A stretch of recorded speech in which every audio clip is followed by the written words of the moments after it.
Liam Carter stood frozen in the conference room doorway, heart hammering against his ribs.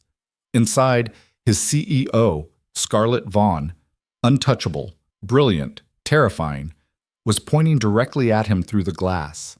Every head in that room turned. His colleagues stared. He'd spent 2 years making himself invisible in this company, raising his daughter alone, surviving one quiet day at a time after his divorce shattered everything. And now she wanted him, in front of everyone. He didn't know why. He didn't know what he'd done. But when Scarlett Vaughn looked at you like that, your life was about to change, whether you were ready or not. If you want to see how Liam's world unravels and what Scarlett really wants from him, stay with me until the very end. Hit that like button and drop a comment with your city so I can see how far this story travels. Let's begin.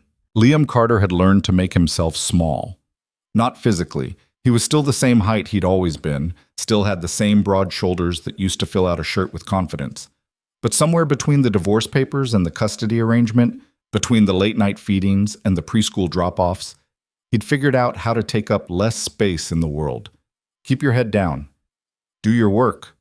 Don't make waves. Don't get noticed. It was safer that way. He walked through the lobby of Apex Dynamics every morning at exactly 7:45, badge already in hand, eyes on the elevator doors. The building was all steel and glass, one of those corporate towers that looked like it had been designed by someone who thought intimidation was the same thing as elegance. Liam didn't care. It paid well enough. The health insurance covered Emma's asthma medication. That was all that mattered. Emma, 5 years old, gap-toothed, obsessed with dinosaurs, and convinced that mac and cheese was a complete food group. She was the only thing in his life that still made sense. He dropped her off at daycare every morning before work, watched her run toward the play area without looking back, and felt that familiar ache in his chest, half pride, half terror. She was so fearless. He had no idea where she got it from. Definitely not him. Not anymore. "Morning, Carter." Liam glanced up. It was Rick from accounting, balding and perpetually cheerful in a way that felt exhausting before 8 a.m. "Morning," Liam said, stepping into the elevator. Rick followed him in, still talking. "Big meeting today, huh? Heard Vaughn's bringing in the whole operations team. Must be something major." Liam nodded vaguely. He'd gotten the calendar invite last night, just a subject line, no details. All hands operations review, attendance mandatory. Scarlett Vaughn didn't do optional. "Think she's shutting down another division?" Rick asked, lowering his voice like they were discussing espionage. "She's been on a tear lately, cost-cutting, restructuring. My buddy in logistics says she canned 3 managers last week." "I don't know," Liam said quietly. "I just work here." Rick laughed, but it sounded forced. "Yeah, well, keep your resume updated, man. Just in case." The elevator doors opened on the 6th floor, and Liam stepped out without responding. He didn't have the energy for office gossip. He'd spent the last 2 years in a kind of emotional survival mode. Wake up, get Emma ready, work, pick Emma up, dinner, bedtime, collapse. Repeat. There was no room for anything else, no bandwidth for company politics or power plays or caring about who got promoted or fired. He just needed to keep his head down. His cubicle was near the back corner, tucked away from the windows. He liked it that way. Less sunlight meant fewer headaches, and the distance from the main aisle meant fewer interruptions. He set his coffee down, gas station brew, burnt and bitter, and logged into his computer. The meeting wasn't until 10. He had 2 hours to get through his backlog, but he couldn't focus. There was something off about today. He couldn't name it. Just a feeling, low and uneasy, like static before a storm. By 9:55, the conference room on the 8th floor was packed. Liam slipped in near the back, trying to blend into the crowd. There had to be 40 people crammed in here. Analysts, project leads, department heads. Everyone looked tense. Scarlett Vaughn had that effect. She was already at the front of the room, standing beside a screen that displayed a presentation title he couldn't quite read from where he stood. She wasn't sitting. She never sat during meetings. She paced, gestured, commanded the space like she owned it, which technically she did. Scarlett Vaughn was 30 years old and had been CEO of Apex Dynamics for 18 months. She'd taken over after her father, the company's founder, stepped down due to health issues, And in that year and a half, she'd tripled revenue, cut operating costs by 20%, and terrified half the workforce into either quitting or performing at levels they didn't know they were capable of. Liam had only spoken to her once, briefly, in an elevator. She'd asked him what floor he needed, and he'd said 6, and she'd pressed the button without a word. That was it. 30 seconds of his life, and he'd spent the rest of the day feeling like he'd somehow failed a test he didn't know he was taking. She was tall, maybe 5'9", with dark hair pulled back in a way that looked effortless but probably wasn't. She wore a charcoal suit today, tailored so precisely it might as well have been armor. Her expression was unreadable, but her eyes were sharp, constantly scanning the room like she was doing calculations no one else could see. "Let's get started," she said, and the room went silent immediately. No pleasantries, no warm-up. That was Scarlett. "We're here because Apex is shifting," she continued, her voice clear and direct. "The market's changing faster than we are, and if we don't adapt, we're done. I don't care how comfortable you've gotten in your roles. Comfort is expensive, and we can't afford it." Liam felt the tension in the room ratchet up another notch. People shifted in their seats. A few exchanged nervous glances. Scarlett tapped a key on her laptop, and the screen behind her changed. It was a flowchart, complex, color-coded, full of terms Liam only half understood. "This is the new operational framework," she said. "We're consolidating teams, reallocating resources, and launching a pilot project that will determine whether we expand into the Southeast market or pull back entirely. The timeline is aggressive. The stakes are high, and I need people who can execute without excuses." She paused, and for the first time her gaze swept across the room. Liam felt it pass over him like a searchlight. "I'm handpicking the team for this," she said. "No volunteers, no applications. If I call your name, you're in. If I don't, you keep doing what you're doing." Liam's stomach tightened. He didn't want to be called. He didn't want to be noticed. He just wanted to finish this meeting and get back to his desk and pick Emma up on time and go home. Scarlett rattled off a list of names. Department heads, mostly. A few senior analysts. People who made 3 times what Liam made and had business cards that actually mattered. And then Liam Carter. The room went still. Liam blinked. He wasn't sure he'd heard her right, but Scarlett was looking directly at him now. Through the crowd, through the bodies and the distance and the fluorescent glare. "You're on the team," she said. "See me after this meeting." His mouth went dry. He couldn't speak. Couldn't move. Around him, people were turning, craning their necks to see who she was talking about. He felt their stares like heat on his skin. Rick, standing a few feet away, mouthed, "What the hell?" Liam had no answer. The meeting ended 20 minutes later, but Liam barely registered any of it. His mind was spinning, trying to figure out what he'd done to get noticed, whether this was good or bad, whether he could somehow get out of it without torching his career. People filed out slowly, murmuring to each other, shooting him glances that ranged from curious to resentful. He stayed where he was, rooted near the back wall, waiting. When the room finally emptied, Scarlett was still at the front, shutting down her laptop. She didn't look up. "Close the door," she said. Liam hesitated, then moved toward it. The latch clicked softly as he pulled it shut. The silence that followed felt enormous. Scarlett straightened, sliding her laptop into a sleek leather bag. Then she turned to face him fully, arms crossed. "You're wondering why I chose you," she said. It wasn't a question. Liam swallowed. "Yeah, you've been here 2 years. Operations analyst? Decent performance reviews. No disciplinary issues. You don't participate in office politics. You don't network. And you leave every day at exactly 5:15. She tilted her head slightly. "Why?" He wasn't sure how to answer that. The truth felt too personal, too raw. "I have a daughter," he said finally. "I pick her up from daycare." Scarlett's expression didn't change. "How old?" 5. "You're divorced." It wasn't a question, but Liam nodded anyway. He had no idea how she knew that. Maybe it was in his file. Maybe she just knew everything. "I don't care about your personal life," Scarlett said, and somehow that felt both reassuring and insulting at the same time. "What I care about is results. I've been watching the numbers for the last 6 months, and your output is consistent. You don't miss deadlines. You don't make excuses. You don't need hand-holding." Liam wasn't sure what to say to that. Thank you. It's not a compliment, she said flatly. It's an observation, and it's why you're on this project. I need people who can do their jobs without drama. Can you do that?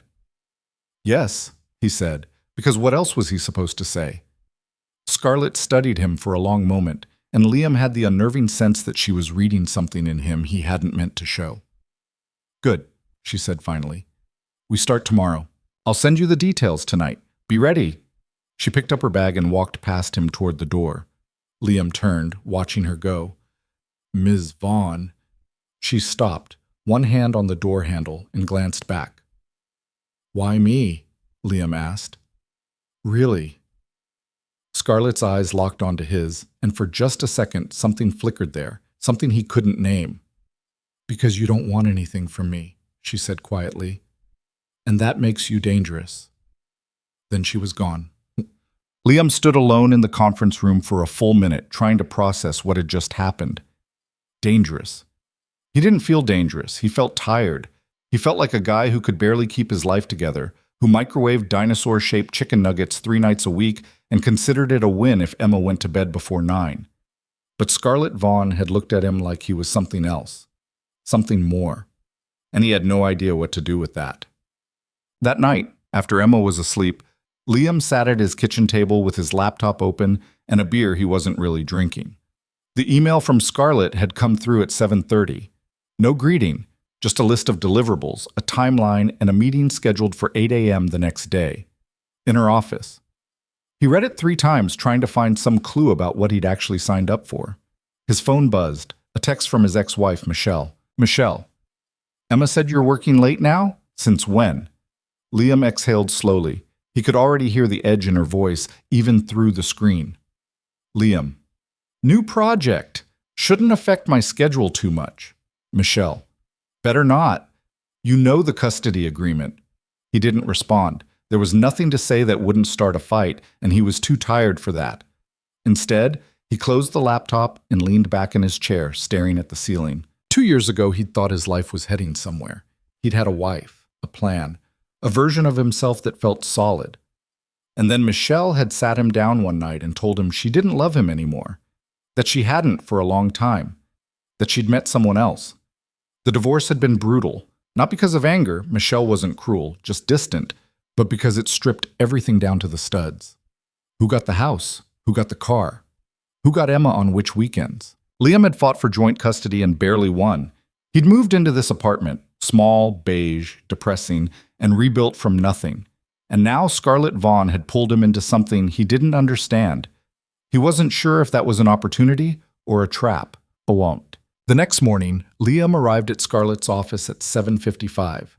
Her assistant, a young woman with perfect posture and an expression that suggested she'd seen too much, gestured toward the door. She's expecting you. Liam knocked once, lightly. Come in. He stepped inside.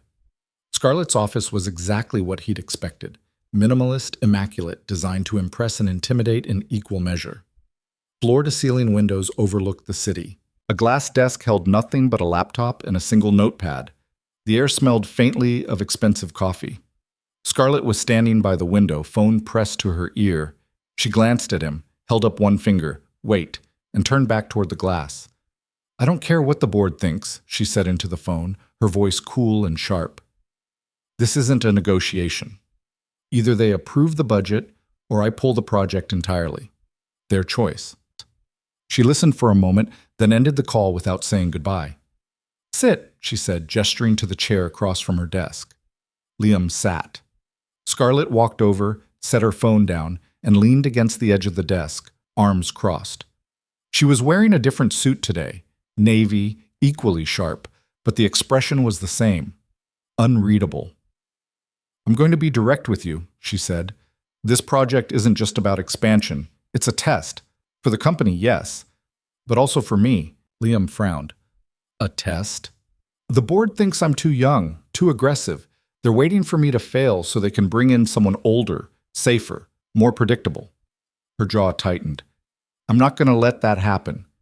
Which means this project has to succeed, and I need people I can trust to make that happen. You don't know me, Liam said quietly. No, Scarlett agreed, but I know your work. And I know you don't have an agenda. You're not gunning for a promotion. You're not trying to impress anyone. You're just trying to survive. She paused. That's exactly what I need. Liam felt something shift in his chest. It wasn't quite trust, but it was close. What do you need me to do? He asked. Scarlett's expression softened, just barely. Your job, and maybe a little more.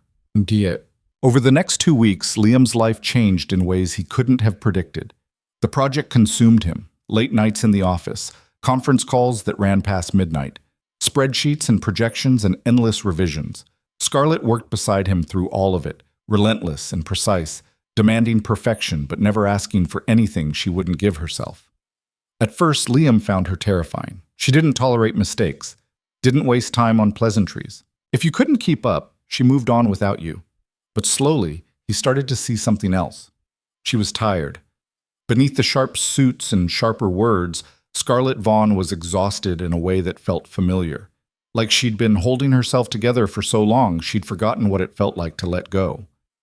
One night, around 11, they were alone in the conference room reviewing numbers for the 3rd time that day. Scarlett was at the whiteboard, marker in hand, scribbling notes faster than Liam could follow.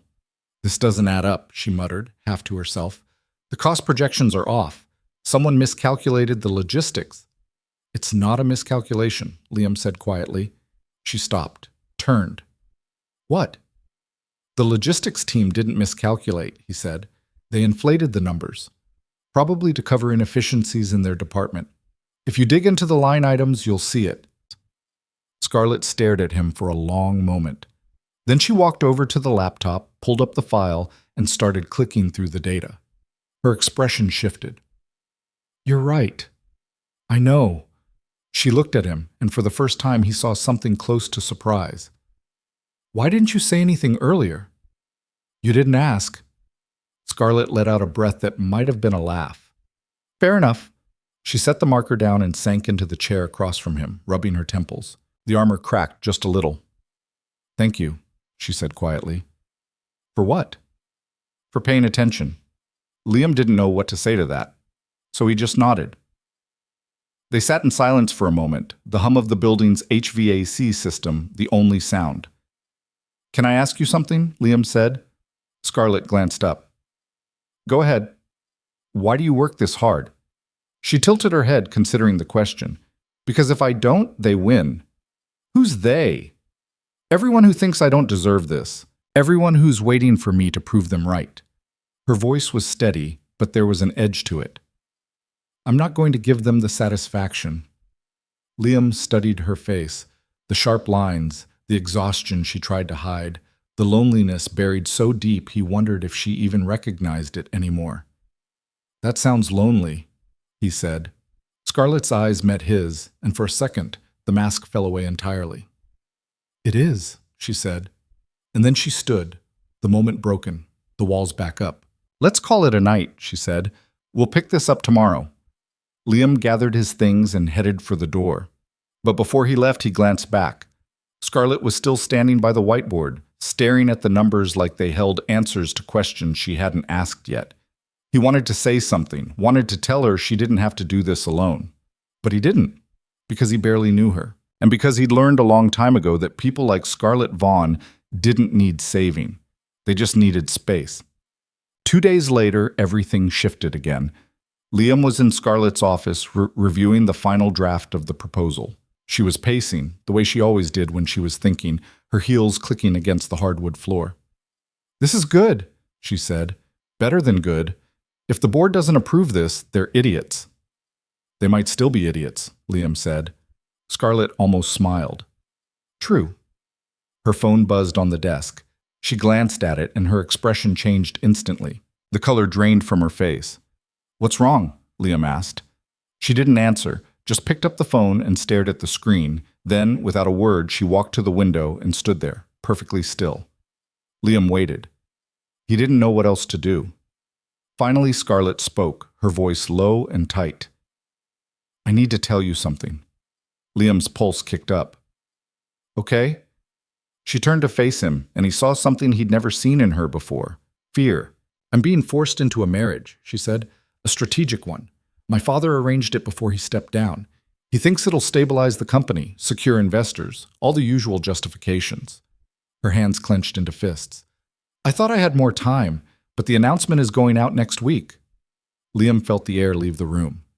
You don't want it, he said. Of course I don't want it. Her voice cracked, just barely. But if I refuse, the board will use it as proof that I'm not committed, that I'm too selfish to do what's best for the company, and they'll replace me. Liam stood, moving closer. There has to be another way. There isn't. Scarlett's eyes met his, and for the first time she looked completely, devastatingly lost. Unless I find someone else. Someone I can trust. Someone who can stand beside me and make this whole nightmare go away. The words hung in the air between them, and Liam understood. You're asking me, he said slowly. I'm asking you, Scarlett confirmed. I need someone who won't betray me, who won't use this for leverage, who'll do it because it's the right thing, not because they want something from me. She took a breath. I know it's insane. I know I have no right to ask, but I don't have anyone else. Liam's mind raced. This was bigger than a work project. This was his life, Emma's life. If this went wrong, if people found out, if Michelle found out, he could lose everything. But Scarlett was looking at him like he was the only person in the world who could help her. And maybe he was. I need to think, Liam said. Scarlett nodded. I understand. He left the office, walked to the elevator, and rode down in silence. By the time he reached the lobby, he'd already made his decision. He just wasn't sure yet if it was the right one. Liam didn't sleep that night. He sat on the couch in his darkened living room, Emma's stuffed triceratops wedged between the cushions, and stared at his phone. Scarlett's number was saved in his contacts now. Just her first name, no title. He'd typed out a message 3 times and deleted it 3 times.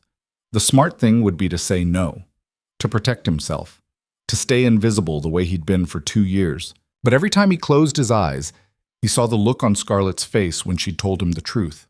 The fear, the desperation, the way her voice had cracked on the word anyone.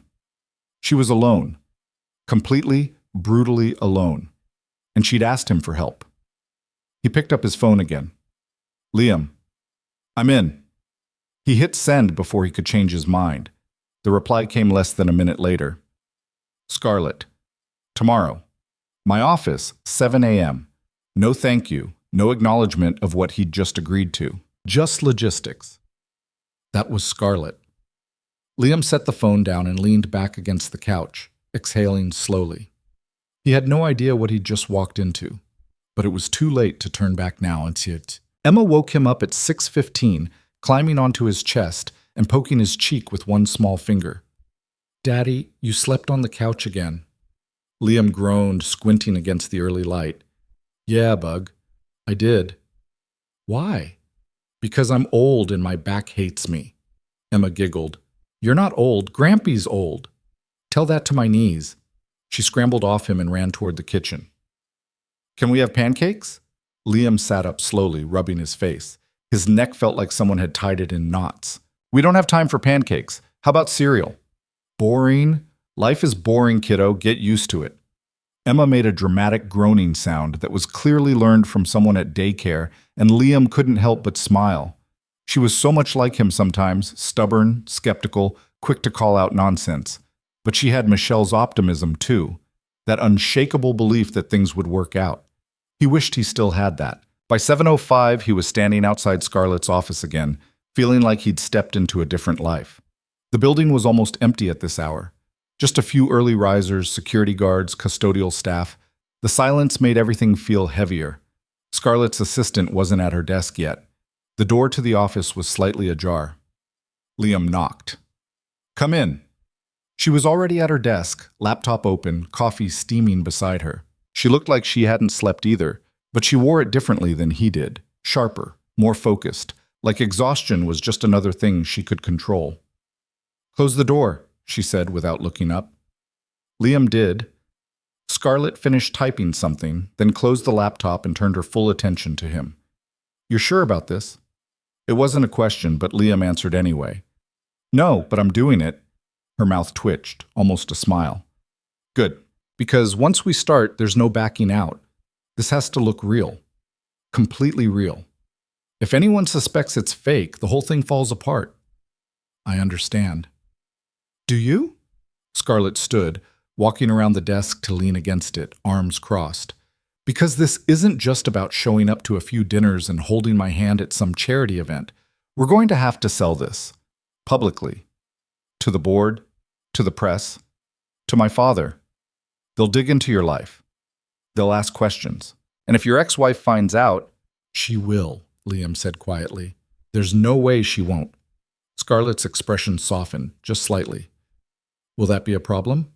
Liam exhaled. Probably, but I'll deal with it. She studied him for a long moment, and he wondered what she saw. A guy who was barely holding his life together? A convenient solution to her problem? Or something else? Why are you doing this? Scarlett asked. Liam met her eyes. Because you asked. That's not a good enough reason. It's the only one I've got. Scarlett pushed off the desk and walked to the window, looking out over the city. The morning light caught the sharp line of her jaw, the tension in her shoulders. She looked like someone carrying a weight no one else could see. There's a gala tomorrow night, she said, high profile. Investors, board members, half the business community in the city. That's where we go public. She turned back to face him. I'll introduce you as my partner. We'll stay close, make it believable. After that, the rest will follow. Liam's stomach twisted. That's fast. It has to be. The engagement announcement is scheduled for next week. If I don't move first, I lose control of the narrative. And what do I tell people? My friends, my family. Do you have friends? Scarlett asked, and it didn't sound cruel, just pragmatic. Liam thought about it. He had coworkers, people he exchanged pleasantries with. But real friends? People he talked to about his life? Not really, he admitted. Then you don't have to tell anyone, except your ex-wife.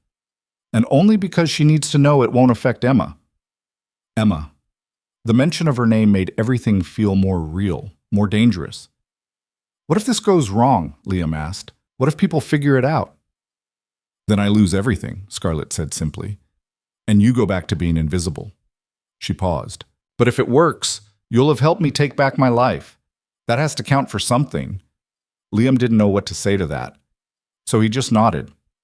Scarlett walked over to her desk, pulled open a drawer, and took out a small black box. She handed it to him. What's this? He asked. Open it. He did. Inside was a ring, simple, elegant, expensive in a way that made Liam's chest tighten. White gold, he thought. Maybe platinum. A single diamond, small but flawless. You're going to need that, Scarlett said. Tomorrow night. Liam stared at the ring. It felt like a bomb in his hand. This is really happening, he said quietly.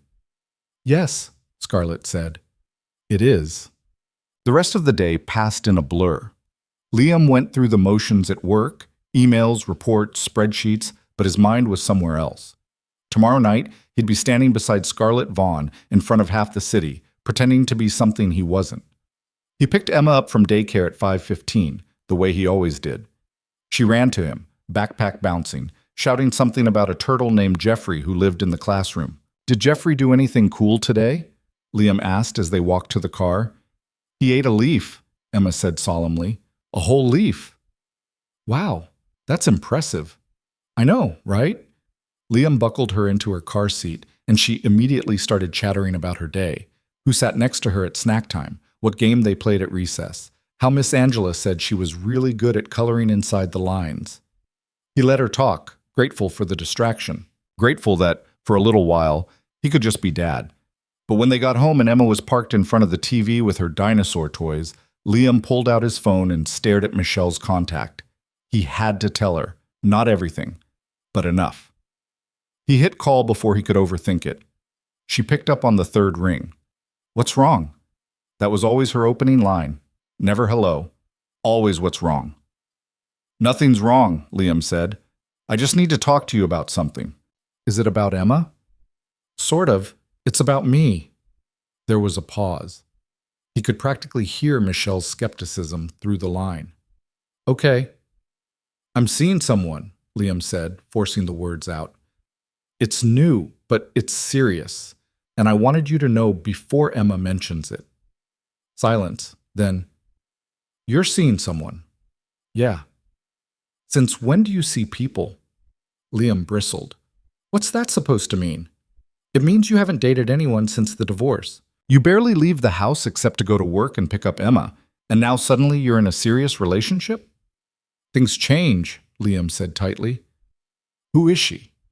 He hesitated. If he said Scarlett's name, Michelle would recognize it. She followed business news the way some people followed sports, and once she knew, she'd have questions he couldn't answer. Her name's Scarlett, he said. She works at my company. Is she your boss? Liam winced. Not directly. Liam. Michelle's voice sharpened. Is she your boss? She's the CEO. The silence that followed was deafening. Then Michelle laughed. Actually laughed. You're kidding. I'm not. You, Liam Carter, the guy who won't even ask for a raise, are dating the CEO of your company. Yes. How the hell did that happen? Does it matter? It matters if it's going to affect Emma, Michelle said, her tone shifting from amused to protective. I don't want her getting attached to some woman who's going to disappear in 3 months when you realize you're in completely different worlds. Liam gritted his teeth. It's not like that. Then what's it like? He didn't have an answer for that, not one that wouldn't sound insane. I just wanted to let you know, Liam said, so you weren't blindsided. Michelle sighed. Fine. But if this turns into a mess, don't say I didn't warn you. Noted. She hung up without saying goodbye.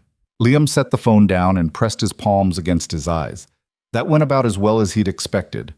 From the living room, Emma called out, Daddy, can we have mac and cheese for dinner? Yeah, Bug, Liam called back. We can have mac and cheese. At least something in his life was still simple. The next evening, Liam stood in front of his bathroom mirror, trying to knot his tie for the 4th time. He hadn't worn a suit in 2 years. The last time had been at a custody hearing, sitting across from Michelle and her lawyer, feeling like his entire life was being dissected under fluorescent lights. The suit still fit, barely, but it felt wrong. Too tight in the shoulders, too formal for who he'd become. He gave up on the tie and left it hanging loose around his neck. There was a knock at the door. Liam frowned. Emma was at Michelle's for the night. He wasn't expecting anyone. He walked to the door and opened it. Scarlett stood on the other side, dressed in a sleek black dress that probably cost more than his rent. Her hair was down tonight, falling in smooth waves past her shoulders. She looked like she'd stepped out of a magazine. You're not ready, she said. I'm working on it. She stepped inside without waiting for an invitation, looking around his apartment with an expression he couldn't quite read. Her gaze lingered on the toys scattered across the living room floor, the stack of dishes in the sink, the crayon drawing taped to the fridge. This is where you live, she said. Yeah. Scarlett walked over to the fridge, studying the drawing. It was a picture of Liam and Emma, both of them smiling, holding hands. Emma had written "My Daddy" in wobbly letters at the top. She's talented, Scarlett said quietly. She's 5, Liam said. Everything's a masterpiece at 5. Scarlett turned back to him, and for a second something flickered in her expression, something soft, but it was gone before he could name it. Let me help you with that, she said, gesturing to the tie. Liam hesitated, then walked over. Scarlett reached up, her fingers deft and precise as she undid his botched knot and started over. She was close enough that he could smell her perfume, something subtle and expensive, like everything else about her. You nervous? She asked, not looking up. Terrified. Good. That means you're taking this seriously. I'm taking it seriously because it's insane. Scarlett's mouth curved, just barely. Fair. She finished the knot and stepped back, smoothing the tie against his chest. There, you look almost presentable. Thanks, I think. Scarlett met his eyes, and her expression shifted, became more serious. Once we walk into that gala, everything changes. People are going to watch us, judge us, try to figure out if we're real. She paused. So I need you to stay close. Don't leave my side. And if anyone asks how we met, let me do the talking. What's the story? We've been seeing each other for a few months, quietly. We wanted to keep it private until we were sure. She tilted her head. Simple. Believable. Liam nodded. Okay. And Liam, Scarlett's voice softened. Thank you for doing this. He wanted to say something meaningful, something that would match the weight of the moment, but all he managed was, let's just hope I don't screw it up. Scarlett almost smiled. You won't. But the gala was held at the Grandview Hotel, a sprawling historic building downtown that looked like it had been designed to make people feel small. Marble floors, crystal chandeliers, columns that stretched up to vaulted ceilings. Liam had never been anywhere like it. Scarlett's driver dropped them off at the entrance, and immediately cameras flashed. Photographers lined the red carpet, shouting questions, snapping pictures. Liam froze. Scarlett took his arm, her grip firm. Smile, she murmured, and keep walking. They moved forward, and Liam did his best to keep his expression neutral. Beside him, Scarlett was effortless, poised, confident, completely in control. She waved at a few photographers, answered a question about the charity the gala was benefiting, and guided Liam through the chaos like it was nothing. Inside, the ballroom was even more overwhelming. Hundreds of people in designer clothes holding champagne flutes, talking in clusters. Liam recognized a few faces from the news. Local politicians, business executives, people whose names showed up in headlines. He felt like an imposter. Scarlett leaned in close, her voice low. Breathe. I'm breathing. You look like you're about to pass out. I might. She squeezed his arm. You're doing fine. A man approached them, tall, silver-haired, wearing a suit that probably cost more than Liam's car. He smiled at Scarlett, but there was something calculated in it. Ms. Vaughn, always a pleasure. Richard, Scarlett said smoothly. Good to see you. Richard's gaze shifted to Liam, assessing. And who's this? This is Liam Carter, Scarlett said, her tone warm but firm. My partner. The word hung in the air. Richard's eyebrows lifted. Partner? Well, this is news. Not really, Scarlett said. We've just been private about it. Richard extended a hand and Liam shook it. His grip was strong, testing. Liam Carter. I don't think I've heard that name before. I work at Apex, Liam said. Operations. Operations, Richard repeated like he was filing the information away. Interesting. Scarlett's hand tightened on Liam's arm, a subtle warning. If you'll excuse us, Richard, we should make the rounds. Of course. Richard smiled again, but it didn't reach his eyes. Enjoy the evening. As they walked away, Liam exhaled. Who was that? Richard Collier, board member. Also a complete snake. Scarlett's voice was calm, but her jaw was tight. He's going to dig into you. Be ready. Great.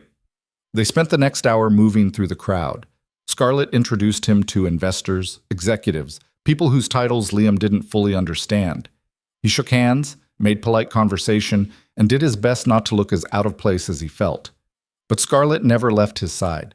She kept one hand on his arm or his back, a constant anchor. And whenever someone asked about their relationship, she answered with the same easy confidence, weaving a story that sounded so real even Liam almost believed it. At one point, they found themselves alone near the bar, waiting for drinks. You're good at this, Liam said quietly. At what? Lying. Scarlett's expression flickered. I'm not lying. I'm controlling the narrative. There's a difference. Is there? She looked at him, and for a second the mask slipped. I don't know anymore. Before Liam could respond, someone called Scarlett's name. She turned, composing herself instantly, and they were pulled back into the crowd. But that moment stayed with him. She wasn't as untouchable as she seemed. Bushy.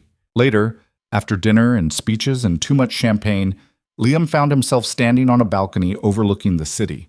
The noise of the gala was muffled behind the glass doors, and for the first time all night, he could breathe. Scarlett joined him a minute later, holding 2 glasses of water. You disappeared, she said, handing him one. Needed air. Fair.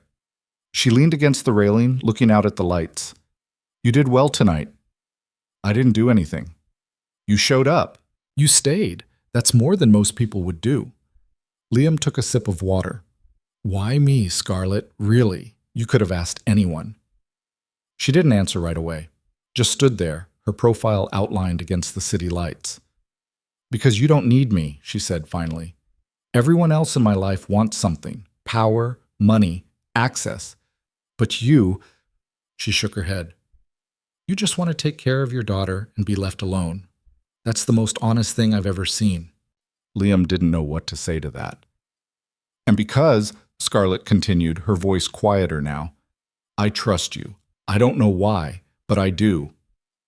Liam turned to look at her. She was still staring out at the city, but her expression was raw in a way he'd never seen before. I won't let you down, he said. Scarlett finally looked at him. I know. They stood there for a long moment, the weight of everything unspoken hanging between them. Then Scarlett's phone buzzed. She pulled it out, glanced at the screen, and her expression hardened. What is it? Liam asked. My father, she said. He wants to meet you. The drive to Edmund Vaughn's estate took 40 minutes, winding through neighborhoods that got progressively quieter and more expensive until the houses disappeared behind gates and hedges. Liam sat in the back of Scarlett's town car, watching the city lights fade into darkness, and tried not to think about what he was walking into. Scarlett sat beside him, silent, her face turned toward the window. She hadn't said much since they'd left the gala, just that her father wanted to meet him tonight, that there was no point in delaying it, and that Liam should let her do most of the talking. What's he like? Liam asked finally. Scarlett didn't look away from the window. Controlling, strategic.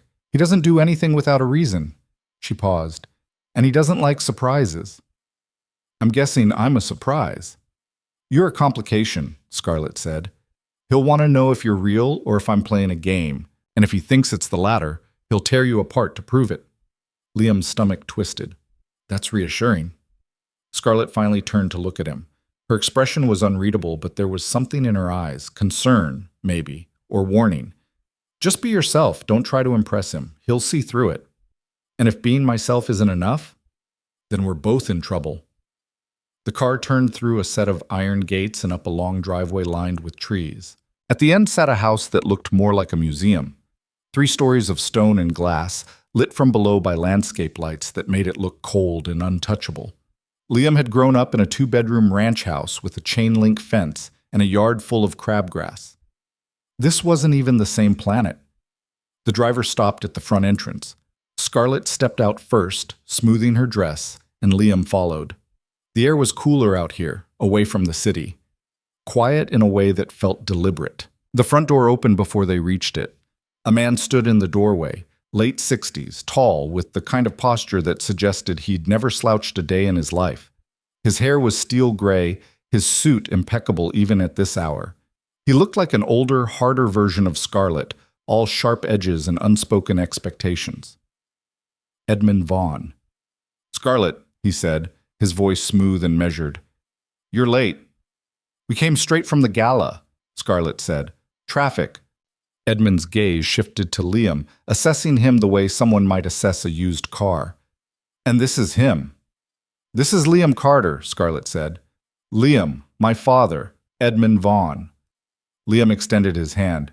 Mr. Vaughn, it's good to meet you. Edmund shook his hand, his grip firm and brief. We'll see about that. Come in. The inside of the house matched the outside. Immaculate, expensive, designed to intimidate. High ceilings, dark wood, art on the walls that probably cost more than Liam would make in a lifetime. Edmund led them through a hallway into a sitting room with leather furniture and a fireplace that looked like it had never been used. Sit, Edmund said, gesturing to the couch. Liam and Scarlett sat.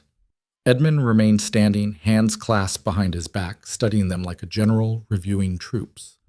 I'll be direct, Edmund said. I heard about your little announcement tonight. Several people called me. They were surprised. So was I. I was going to tell you, Scarlett said, her tone calm, but the timing didn't work out. The timing, Edmund repeated. Or you wanted to force my hand. Scarlett's jaw tightened, but she didn't respond. Edmund's gaze shifted to Liam. You work at Apex? Yes, sir. In operations? That's right. And how long have you been seeing my daughter? Liam glanced at Scarlett, but she was watching her father, her expression unreadable. A few months, Liam said. We kept it quiet. Why? Because it was personal, Scarlett cut in, and because I didn't want it becoming fodder for the board or the press until we were sure. Edmund's eyes narrowed. And now you're sure. Yes. Convenient, Edmund said, especially given the timing. Scarlett stood, her voice sharpening. If you have something to say, just say it. Edmund turned to face her fully. You know exactly what I'm saying. You're trying to derail the engagement. This, he gestured at Liam, is a distraction, a way to buy yourself time. It's not a distraction, Scarlett said. It's my life. Your life. Edmund's voice rose slightly, the first crack in his composure. You don't have the luxury of a life, Scarlett. You have a company to run, a legacy to uphold. And you agreed to the engagement because you understood what was at stake. I never agreed, Scarlett shot back. You announced it. You made the decision. I just didn't fight you on it because I thought I had more time. And now you found a convenient excuse to walk away. Scarlett's hands clenched into fists. He's not an excuse. He's real. Edmund turned to Liam, his expression cold. Is he? Liam felt every muscle in his body tense. He wanted to stand, to defend himself, but Scarlett's earlier warning echoed in his head. Let her do the talking, but Edmund wasn't asking Scarlett. He was asking Liam. Yes, Liam said quietly. I'm real. And what exactly do you bring to this relationship? Edmund asked. You're a mid-level analyst with no family wealth, no connections, no influence. What could you possibly offer my daughter?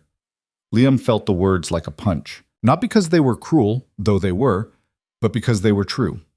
He didn't belong in this world. He didn't have anything Edmund Vaughn would value. But Scarlett did something he didn't expect. She stepped between them. That's enough, she said, her voice low and dangerous. You don't get to talk to him like that. Edmund raised an eyebrow. I'm simply asking a question. No, you're trying to humiliate him, and it's not going to work. Scarlett's eyes locked onto her father's. Liam is with me because I trust him, because he doesn't want anything from me except to be treated like a human being. That's more than I can say for anyone else in my life. The silence that followed was suffocating. Edmund stared at his daughter, and for the first time Liam saw something shift in his expression. Not approval, but something close to recognition. You care about him, Edmund said slowly. Scarlett didn't flinch. Yes. Edmund studied her for a long moment, then turned back to Liam. You have a daughter. Liam blinked, caught off guard. Yes. How old? 5? And you're divorced. Yes. Edmund walked over to the fireplace, running a hand along the mantel. Being a single father is difficult. I imagine it doesn't leave much room for anything else. Liam wasn't sure where this was going. It doesn't. And yet here you are, involved with a woman who has no time, no patience, and a life that will chew you up if you let it. Edmund turned back to face him. Why? Liam met his gaze. Because she asked. That's not an answer. It's the only one I have. Edmund's eyes narrowed. Then, unexpectedly, he smiled. It wasn't warm, but it was genuine. You're either very brave or very stupid. Probably both, Liam said. Edmund actually laughed. It was a short, sharp sound, but it was real. At least you're honest. He walked back to the center of the room, his hands behind his back again. I don't like this. I don't like that you're disrupting plans that took months to arrange, but he glanced at Scarlett. I raised you to make your own decisions, even the ones I disagree with. Scarlett's expression softened, just slightly. Thank you. Don't thank me yet, Edmund said. If this falls apart, you'll have to clean up the mess yourself. I won't bail you out. I wouldn't expect you to. Edmund nodded, then looked at Liam again. Take care of her. She won't ask for help, but she needs it. More than she'll admit. Liam nodded. I will. Edmund gestured toward the door. You can go. I'm tired. Scarlett didn't argue. She just turned and walked out, and Liam followed. They didn't speak until they were back in the car, the gates closing behind them. Then Scarlett let out a long, shaky breath. That was horrible, she said. Could have been worse, Liam said. Scarlett turned to look at him, and there was something raw in her expression. You didn't have to defend me. Yes, I did. Why? Liam shrugged. Because he was wrong, and you deserved better. Scarlett stared at him for a long moment, and Liam saw something shift in her eyes, something that looked almost like gratitude, or maybe hope. Thank you, she said quietly. Liam nodded. Anytime. The car pulled away from the estate and they sat in silence, the city lights growing brighter as they got closer to home. The next few days were a blur of meetings, calls, and damage control. Word of Liam and Scarlett's relationship spread through Apex like wildfire. People whispered in hallways, stared at him in the break room, asked questions he didn't know how to answer. Rick cornered him by the coffee machine on Wednesday. So, Rick said, grinning like he'd just won the lottery. You and Vaughn. That's actually happening. Liam poured coffee he didn't want. Yeah. How the hell did that happen? Does it matter? Dude, you went from invisible to dating the CEO in like 2 weeks. That's insane. Liam didn't respond. He just grabbed his coffee and walked away. But Rick wasn't wrong. It was insane. And the more people talked, the more real it started to feel, like he was actually living this lie instead of just pretending. On Thursday, Scarlett called him into her office. We need to be seen together, she said without preamble. Lunch, dinner, coffee. The board is watching. If we're not visible, they'll start asking questions. Visible how? Like a couple. Scarlett pulled up her calendar on her laptop. I have a lunch meeting with investors tomorrow. You're coming with me. I don't know anything about investors. You don't need to. You just need to sit there and look supportive. Liam rubbed his face. This is getting complicated.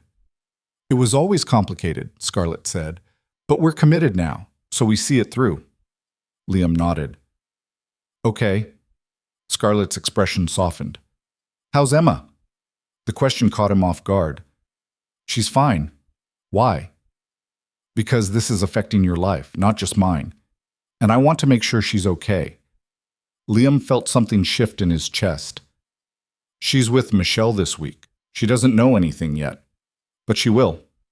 Yeah, eventually. Scarlett leaned back in her chair, studying him. You're a good father. I'm trying. That's more than most people do. Liam didn't know what to say to that, so he just nodded. Scarlett stood, walking around the desk. I know this isn't easy, but I need you to know I appreciate what you're doing, more than you realize. Liam met her eyes. I'm not doing it for appreciation. Then why are you doing it? Liam hesitated. The truth was more complicated than he wanted to admit. It wasn't just about helping her. It was about the way she looked at him sometimes, like he was more than just a guy trying to survive. Like he mattered. Because you needed someone, Liam said finally. And I was there. Scarlett's expression softened in a way that made her look younger. Vulnerable. I'm glad it was you. The moment stretched between them, fragile and uncertain. Then Scarlett's phone buzzed and the walls went back up. I have a meeting, she said, her tone professional again. I'll see you tomorrow. Liam nodded and left. But the whole way back to his desk, he couldn't stop thinking about the way she'd looked at him. The lunch meeting the next day was exactly as awkward as Liam expected. 3 investors, all older men in expensive suits, all watching him like they were trying to figure out what he was doing there. Scarlett introduced him smoothly, her hand resting lightly on his arm. Liam works with me at Apex. He's been instrumental in some of our recent operational improvements. It was a lie, but she sold it so effortlessly that even Liam almost believed it. The investors nodded politely, then dove into a conversation about market trends and quarterly projections that went completely over Liam's head. He sat quietly, sipping water, trying to look engaged. At one point, one of the investors, a man named Gerald, with a thick mustache and a patronizing smile, turned to Liam. So Liam, what do you think about Apex's expansion into the Southeast market? Liam's mind went blank. He had no idea how to answer that. He'd worked on the project, sure, but he wasn't equipped to discuss strategy with someone like this. But Scarlett stepped in before he could fumble. Liam's been focused on the logistics side, she said smoothly, which is where the real work happens. Strategy is easy. Execution is what matters. Gerald smiled, but it didn't reach his eyes. Of course. The conversation moved on, and Liam felt a wave of relief. After the meeting, as they walked back to the office, Scarlett glanced at him. You okay? Define okay. She almost smiled. You did fine. I didn't do anything. Exactly. Exactly. You didn't panic, didn't say something stupid, and didn't make me look bad. That's a win. Liam shook his head. Your bar is low. My bar is realistic. They walked in silence for a moment, the city noise filling the space between them. Can I ask you something? Liam said. Go ahead. Why are you really doing this? The expansion, the project, all of it. You don't need to prove anything to anyone. Scarlett stopped walking. She turned to face him, and for a second, he saw something in her expression he hadn't seen before. Fear. Real, unguarded fear. Because if I stop, she said quietly, they'll take everything away. My father, the board, the investors. They're all waiting for me to fail, and the second I do, they'll replace me with someone who'll do exactly what they want. She paused. I can't let that happen. Liam studied her face. What do you want, Scarlett? She blinked, like the question had caught her off guard. What do you mean? Not what the board wants. Not what your father wants. What do you want? Scarlett stared at him, and for a long moment she didn't answer. Then so quietly, he almost didn't hear it. She said, I don't know anymore. The honesty in her voice hit him harder than anything else she'd said. Maybe you should figure that out, Liam said gently. Scarlett looked away. Maybe. They started walking again, and neither of them spoke for the rest of the way back. That weekend, Liam had Emma. He picked her up from Michelle's on Saturday morning, and she ran to him with her backpack bouncing, chattering about a movie she'd watched and how she'd helped Michelle bake cookies. Did you save me one? Liam asked. No, I ate them all. All of them? Emma giggled. Well, Mommy had some too. They spent the day at the park, Emma racing around the playground while Liam sat on a bench watching her. She was fearless on the monkey bars, completely unbothered by the possibility of falling. He wished he had that kind of confidence. Later, as they walked back to the car, Emma looked up at him. Daddy, do you have a girlfriend? Liam's stomach dropped. Why are you asking that? Mommy said you do. Of course she did. Liam crouched down to Emma's level. Yeah, Bug. I do. Emma's eyes widened. Really? Really? What's her name? Scarlett. She nice? Liam thought about that. Nice wasn't the word he'd use for Scarlett, but there was something about her that was good, even if it was buried under layers of armor. Yeah, he said. She's nice. Can I meet her? Liam hesitated. He hadn't thought that far ahead. The idea of introducing Emma to Scarlett felt too real, too permanent. Maybe someday, he said. Emma nodded, satisfied. Okay. Can we get ice cream now? Sure, Bug. They got ice cream, and Emma talked about dinosaurs, and for a little while Liam let himself forget about everything else. But that night, after Emma was asleep, he sat on the couch and thought about what she'd asked. Can I meet her? Eventually, she would, and when that happened, this whole thing would stop being a game. It would be real. On Monday, Scarlett called him into her office again. We have a problem, she said. Liam's chest tightened. What kind of problem? Scarlett turned her laptop toward him. On the screen was an email, short, formal, and devastating. It was from the board. They wanted to meet with Scarlett, privately, to discuss concerns about her leadership and the company's direction. They're questioning me, Scarlett said, her voice tight. Because of you. Because of us. Liam felt his stomach twist. What are they saying? That I'm distracted. That I'm making emotional decisions instead of strategic ones. That bringing you into my life proves I'm not focused on the company. She closed the laptop, her hand shaking slightly. They're using this against me. Then we end it, Liam said. We tell them it was a mistake, that we're done. Whatever it takes to protect you. Scarlett looked at him, and her expression was fierce. No. Scarlett, no, she repeated. I'm not giving them what they want. I'm not letting them control my life. She stood pacing the room. If they want to come after me, fine, but I'm not backing down. Liam stood too. This could destroy you. Maybe, Scarlett said, but at least it'll be my choice. Liam stared at her, and he realized something in that moment. This wasn't just about the company anymore. This was about her freedom, her right to live a life that wasn't dictated by someone else's expectations, and he wasn't going to let her fight that battle alone. "Then we fight," Liam said. Scarlett turned to look at him, surprise flickering across her face. "You're sure?" "I'm sure." She crossed the room, stopping just in front of him. She was close enough that he could see the exhaustion in her eyes, the fear she was trying so hard to hide. "Thank you," she said quietly. "You don't have to thank me." "Yes, I do." Liam didn't know what to say, so he just nodded. Scarlett's gaze lingered on him for a moment longer. Then she stepped back, the walls going up again. "We have a board meeting on Friday," she said. "I need you there." "What do you need me to do?" "Just be there. That's all." Liam nodded. "Okay." But as he left her office, he couldn't shake the feeling that Friday was going to change everything. Friday arrived too fast. Liam spent the days leading up to the board meeting trying to focus on work, but his mind kept circling back to what was coming. Scarlett had been quieter than usual, spending long hours locked in her office, preparing. She'd sent him documents to review, financial projections, strategic analyses, things he barely understood but studied anyway because she'd asked him to.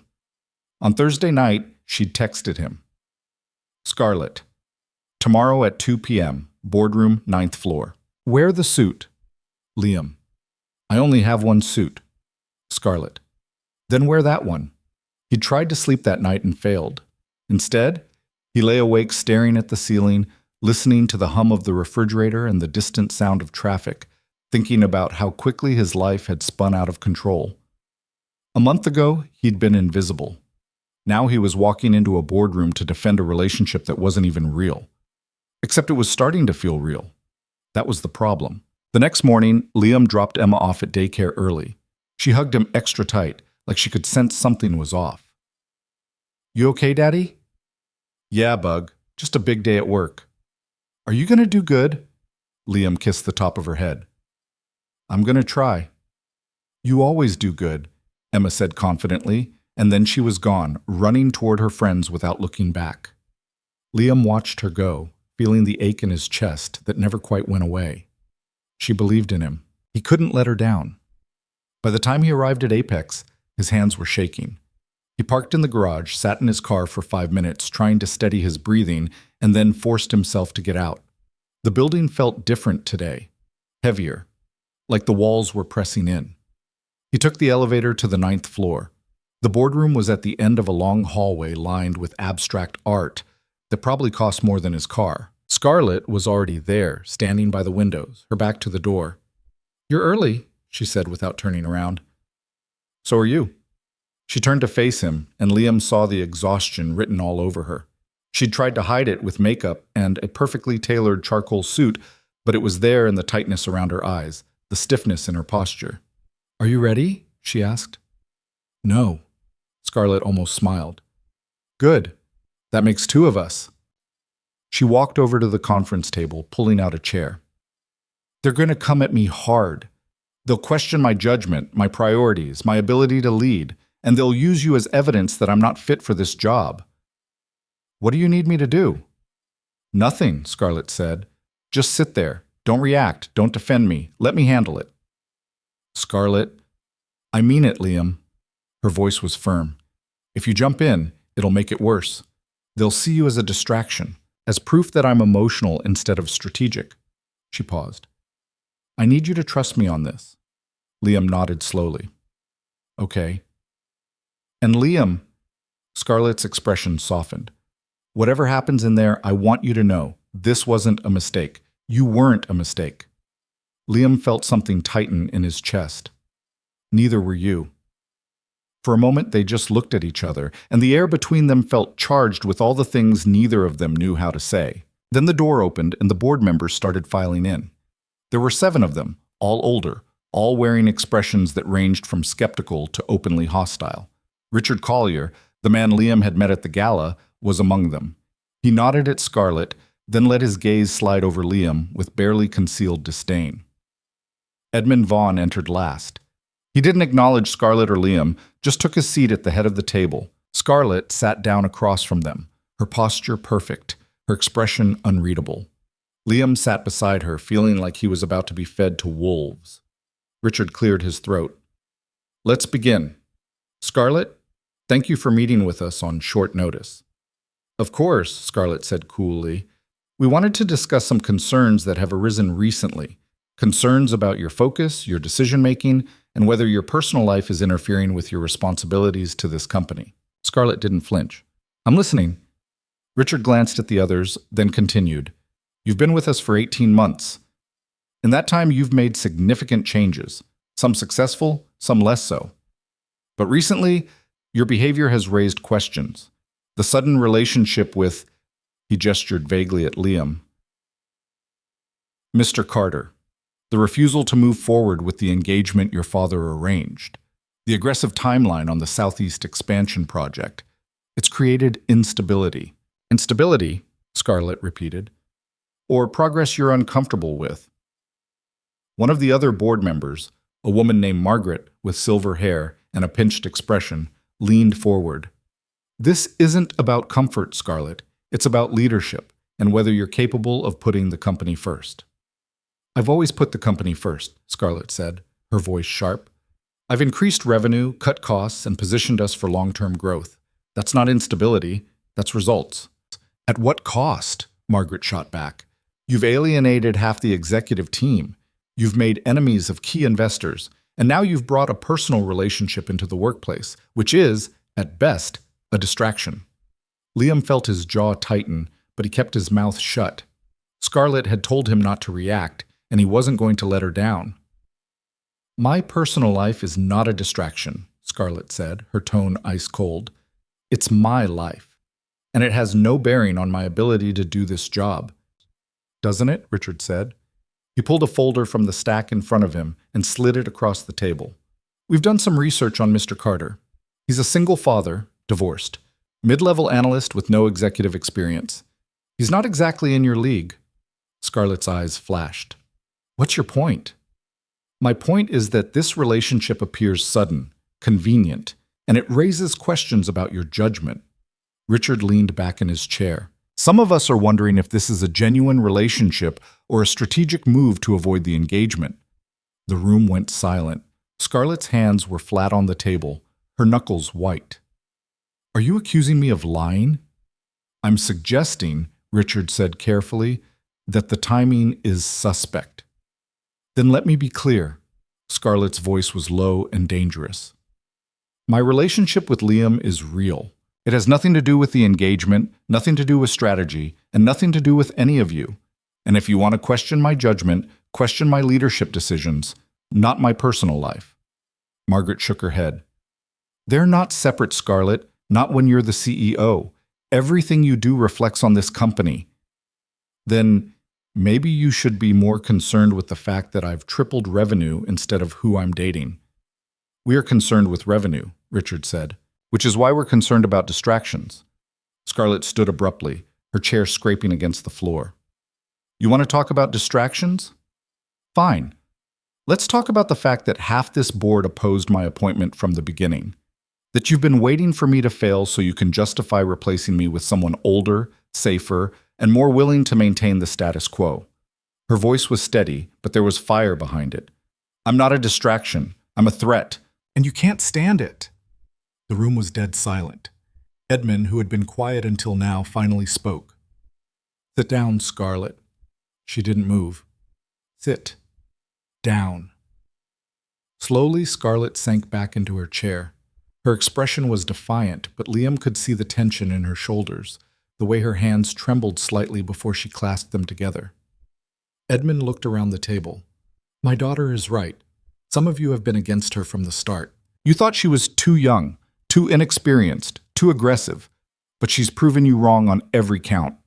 He paused. That said, leadership isn't just about results. It's about stability. And right now, Scarlett, you're creating chaos. Scarlett's jaw tightened. I'm creating change.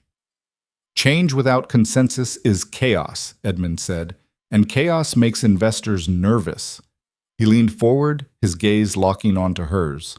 So here's what's going to happen. You're going to finish the Southeast project. You're going to prove that your decisions are sound, And if you succeed, this conversation ends. But if you fail, I won't fail, Scarlett said. If you fail, Edmund continued, we revisit your position. Is that understood? Scarlett's eyes were blazing, but she nodded. Understood. Edmund turned to Liam. And you, Mr. Carter, I hope you understand what you've gotten yourself into. Because if this relationship is real, you're going to be scrutinized in ways you can't imagine. And if it's not, he let the threat hang in the air. You'll both pay the price. Liam met Edmund's gaze and didn't look away. It's real. Edmund studied him for a long moment, then nodded. We'll see. The meeting ended shortly after that.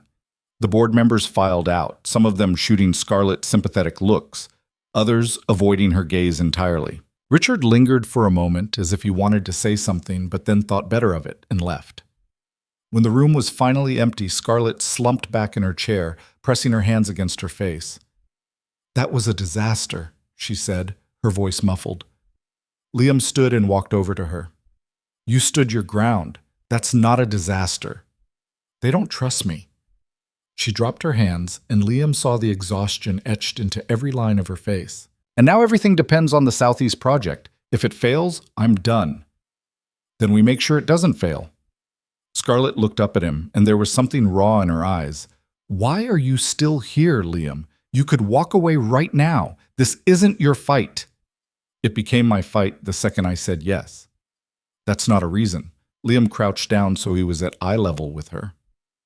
You asked me why I'm doing this. The truth is, I don't know. Maybe it's because I'm tired of being invisible. Maybe it's because you needed someone and I happened to be there. Or maybe... He hesitated, then said it anyway. Maybe it's because I think you're worth fighting for. Scarlett stared at him, and for a moment she looked like she might cry. But she didn't. She just nodded, her voice barely above a whisper. Thank you. Liam stood, offering her his hand. Come on, let's get out of here. She took it, and they left the boardroom together. Bop. That night, Scarlett called him. It was late, past 11, and Liam was half asleep on the couch when his phone buzzed. Hello? I need to see you, Scarlett said. Her voice was tight, strained. Can you come over? Liam sat up, suddenly wide awake. Are you okay? Just, can you come over, please? Yeah, give me the address. She texted it to him, and 20 minutes later, Liam was standing outside a high-rise apartment building downtown. Scarlett buzzed him up, and he took the elevator to the 23rd floor. She was waiting at the door when he arrived, wearing sweatpants and an oversized sweater, her hair pulled back in a messy bun. She looked younger like this, more human.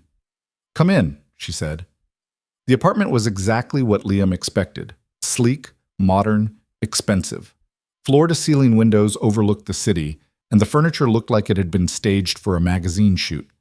But there were signs of life, too. A blanket draped over the couch, a coffee mug on the counter, a pair of shoes kicked off by the door.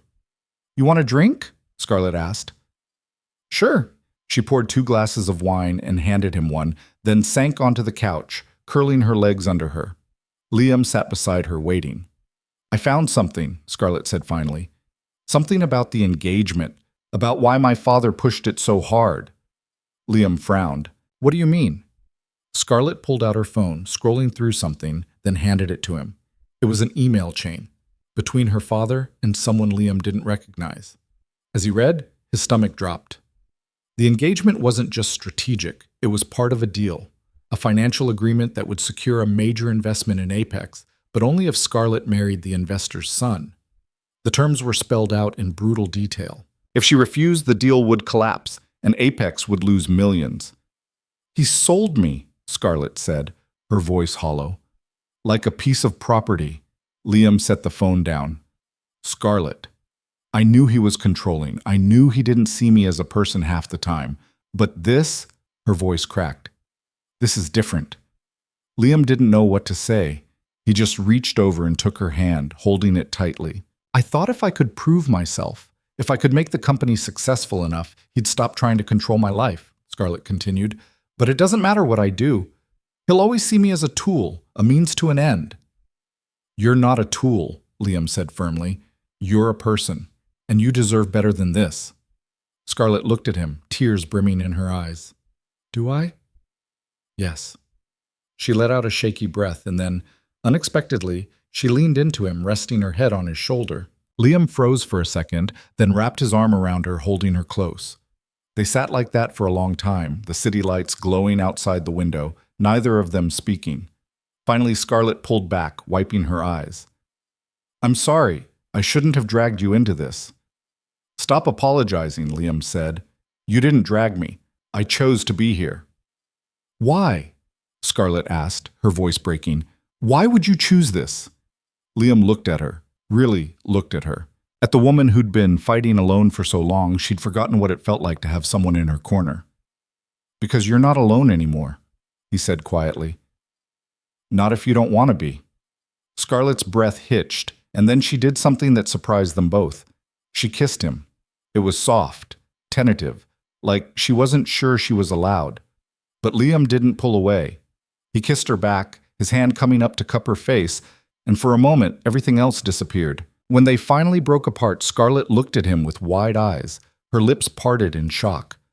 I'm sorry, she said quickly. I shouldn't have… Don't, Liam said, his voice rough. Don't apologize for that. But, Scarlett… He took her hands in his, holding them tightly. This stopped being fake the second you trusted me. Maybe it was never fake at all.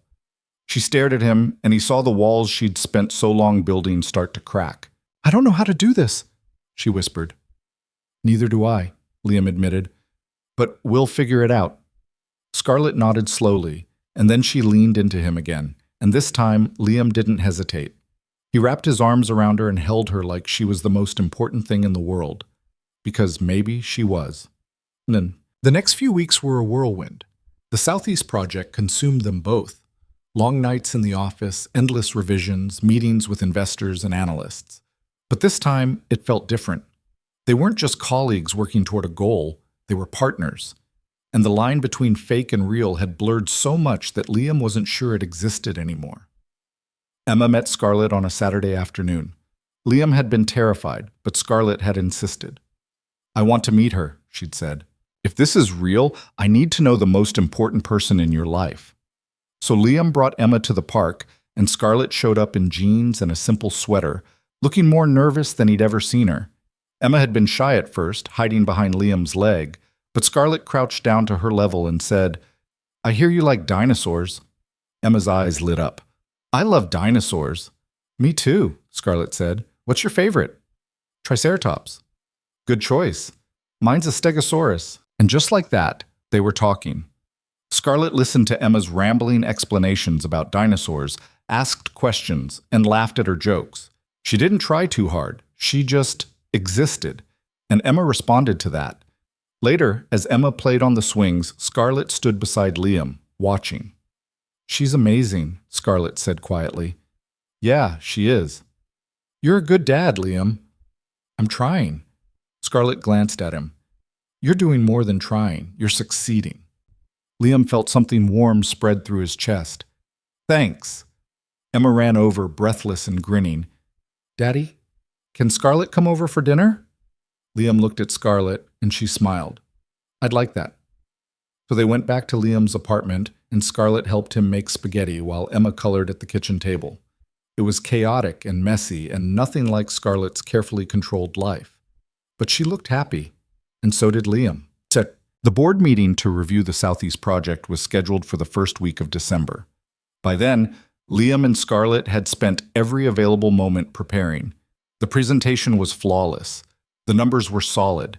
They'd anticipated every question, every objection, but Liam could still see the tension in Scarlett's shoulders as they walked into the boardroom. The board was waiting. Edmund sat at the head of the table, his expression unreadable. Richard Collier was there, along with Margaret and the others. Scarlett stood at the front of the room, her laptop connected to the projector. Liam sat off to the side, watching. Let's begin, Edmund said. Scarlett launched into the presentation. She was confident, articulate, commanding. She walked them through the financials, the market analysis, the projected returns. She answered every question with precision, never faltering. And when she finished, the room was silent. Finally, Richard spoke. This is impressive work, Scarlett. Thank you. But I have one question. Richard leaned forward. How much of this success is yours, and how much belongs to Mr. Carter? Scarlett's expression didn't change. Liam's contributions were significant, but the strategy, the execution, the leadership, that was mine. And you're comfortable taking full credit? I'm comfortable taking full responsibility, Scarlett said, for the successes and the failures. Richard nodded slowly. Fair enough. Edmund stood and the room fell silent. The board will vote, but before we do, I want to say something. He looked at Scarlett. I've been hard on you, harder than I should have been, but you've proven yourself. Not just as a CEO, but as a leader. And I'm proud of you. Scarlett's eyes widened, and for a second, Liam saw her composure crack. Thank you, she said quietly. The vote was unanimous. The project was approved, and Scarlett had won. That night, Liam and Scarlett sat on the balcony of her apartment, looking out over the city. We did it, Scarlett said. You did it. She shook her head. We did it. Liam smiled.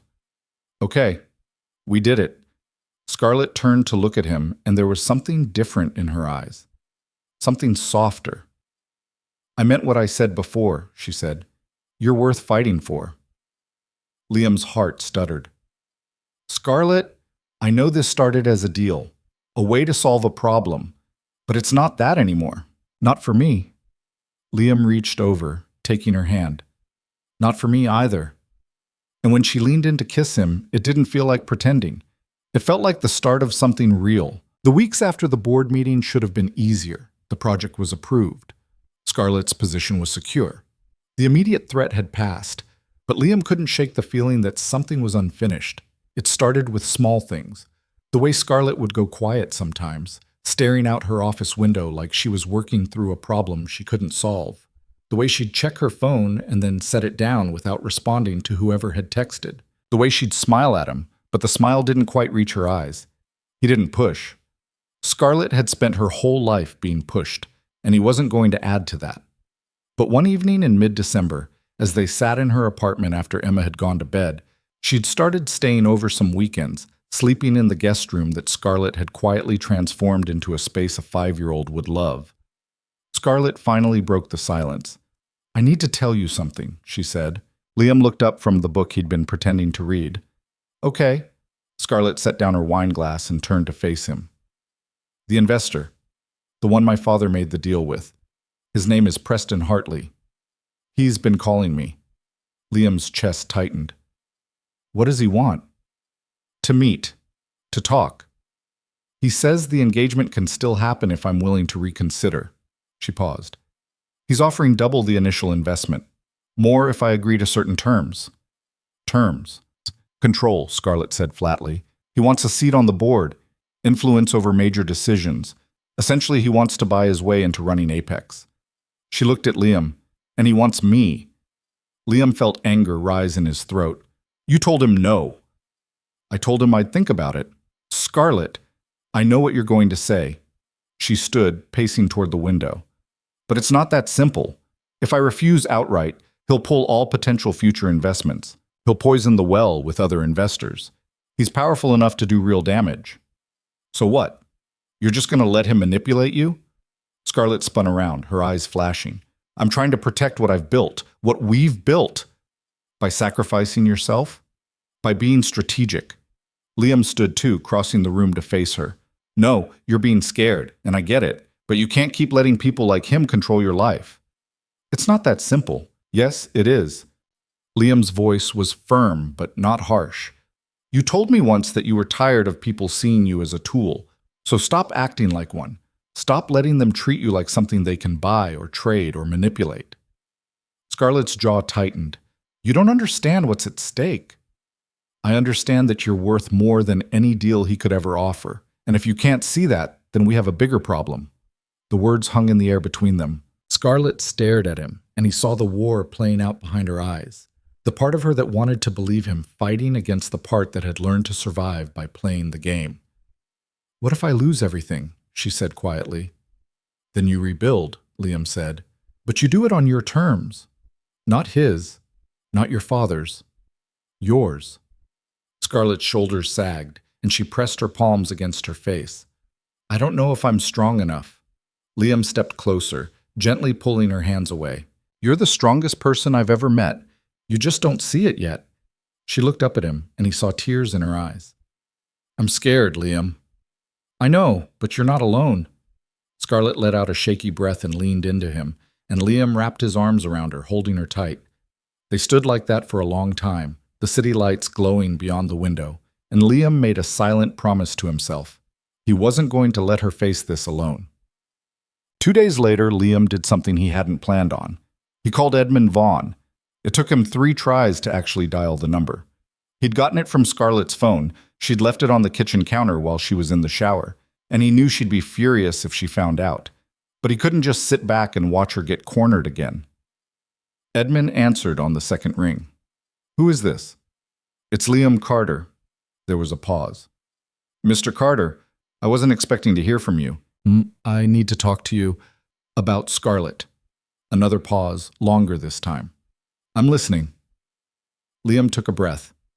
Preston Hartley is pressuring her, trying to force her into the engagement by threatening the company. And I think you know that. I'm aware of Preston's persistence. Then you know she's stuck. She can't say no without risking everything, and she can't say yes without losing herself. Liam's grip tightened on the phone. So I'm asking you, why aren't you protecting her? Edmund's voice turned cold. You're out of line. Maybe, but someone needs to say it. You set this whole thing up. You made the deal. You arranged the engagement, and now your daughter is paying the price. So if you actually care about her, you'll fix it. You think I don't care about her? I think you care about the company more. The silence that followed was suffocating. Then Edmund said, Meet me tomorrow, 10 a.m., my office downtown. I'll be there. Edmund hung up without another word. Liam set the phone down, his hands shaking. He had no idea if he'd just made things better or infinitely worse, but he couldn't do nothing. Edmund's office was in a building that looked like it had been designed to intimidate, all glass and steel, with a lobby that felt more like a museum than a workplace. Liam gave his name at the front desk, and a receptionist directed him to the executive floor. Edmund was waiting in a corner office with a view that stretched across the entire city. He was standing by the window, hands clasped behind his back, and he didn't turn when Liam entered. Close the door, Edmund said. Liam did. Edmund finally turned, and his expression was unreadable. You have a lot of nerve calling me like that. I know.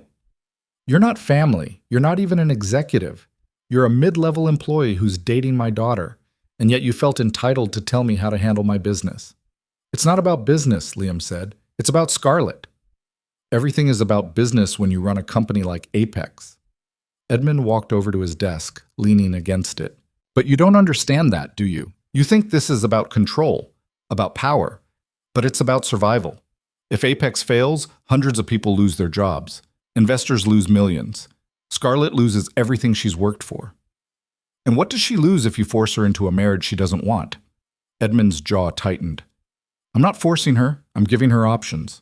Options that aren't really options, Liam shot back. You set up a deal where she has to choose between her freedom and the company. That's not a choice. That's a trap.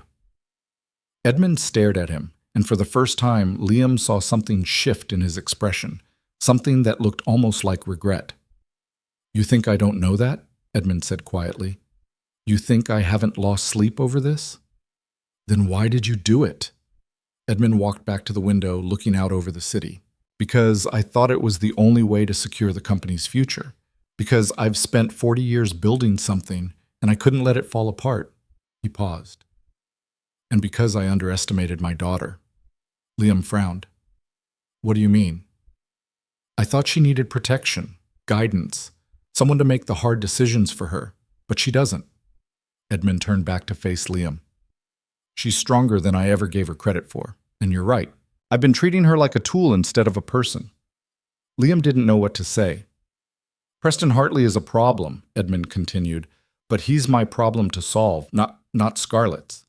He pulled out his phone, scrolling through something. I'm going to terminate the deal. It'll cost me, but it's the right thing to do. Just like that? Just like that. Edmund looked at him.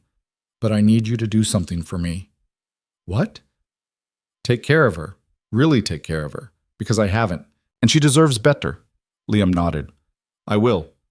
Edmund studied him for a long moment, then extended his hand. Thank you for standing up for her when I didn't.